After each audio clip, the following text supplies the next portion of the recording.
it hard. Will it go all the way? I reckon it has, yeah. Umpire Robinson just said to umpire Debenham, that's 6. Sounded great off the bat.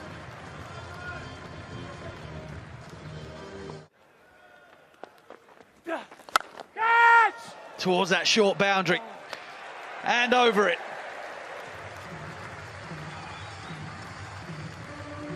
Yeah, picking the bat up to good effect right now. Van der Merwe, as Mark Butcher was saying, using that slope, trying to cramp the right-hander for room, but it's the shorter side.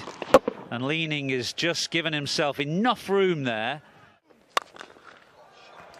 Lovely shot over extra cover. Jack Leaning is the one player, really, who has looked to time the ball. The surface has been tricky, nipped around off the seam, but it's Jack Leaning who is finding the middle of the bat